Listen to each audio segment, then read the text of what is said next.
दुआ कीजिए नेगेटिव आए जम्मू गए युवक के साथियों की रिपोर्ट। ये मैं इसलिए कह रहा हूँ क्योंकि ये गंभीर बात है जो अब निकलकर सामने आ रही है। तो क्या है वो बात, इस वीडियो में जानते हैं। चैनल को लाइक और सब्सक्राइब करें हिमाचल कोई भी करंट अफेयर्स या न्यूज़ देखने के लिए। दुआ कीजिए कि जम्मू में कोरोना पॉजिटिव पाए गए गगरेट से गए युवक के उन साथियों का कोविड-19 टेस्ट ही नेगेटिव आए, क्योंकि जो अभी भी गगरेट के उसी भवन में रह रहे हैं जिसमें कोरोना पॉजिटिव पाया गया युवक रह रहा था।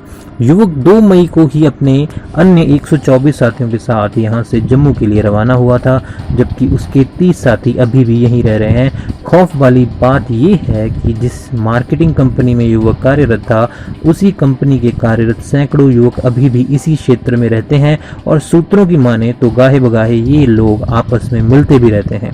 बात यहाँ तक ही नहीं सीमित है, बल्कि इस कंपनी के कई युवकों को जब भूखे मरने की नौबत आ गई तो कई युवकों ने स्थानीय लोगों के खेत में पहुंचकर गेहूं कटाई के काम को भी अंजाम दिया था।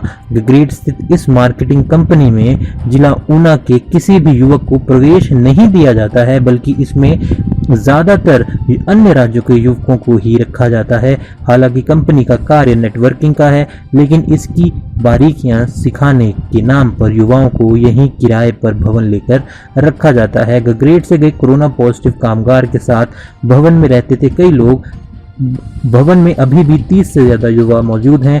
एक भवन में युवक ऐसे रखे जाते हैं जैसे बकरियां बाड़े के बंद की जाती हैं। जिस भवन में जम्मू में कोरोना पॉजिटिव पाया गया युवक रह रहा था, उस भवन में भी 50 से अधिक युवक रहते थे और अभी भी उस भवन में 30 युवक रह रहे हैं। अब अगर यहाँ कोई पॉजिटिव मामला पाया गया तो किसी बड़े विस्फोट की आशंका को नकारा नहीं जा सकता।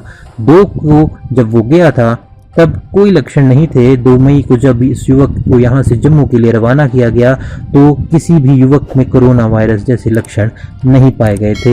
यही बात चिंताजनक है, क्योंकि स्थानीय लोगों ने भी इस कंपनी के कई युवाओं को कोरोना वायरस के कोई लक्षण ना देखने चलते हुए गेहूं की कटाई पर लगा लिया था और इनमें से कई युवक स्थानीय जनता के संपर्क में भी आए थे। हॉटस्पॉट बने भवन में रह रहे युवक की माने तो उनमें से एक युवक ही बाजार सब्जी या अन्य जरूरी सामान खरीदने जाता था, जबकि बाकी युवक भवन में ही रहते थे। प्रशासन की निगाहें भी अब इन्हीं कोविड-19 टेस्ट पर टिक गई हैं। एसडीएम विनय मोदी ने बताया कि गुरुवार को इन युवकों को कोरोना टेस्ट के लिए सैंपल एकत्रित किए जाएंगे।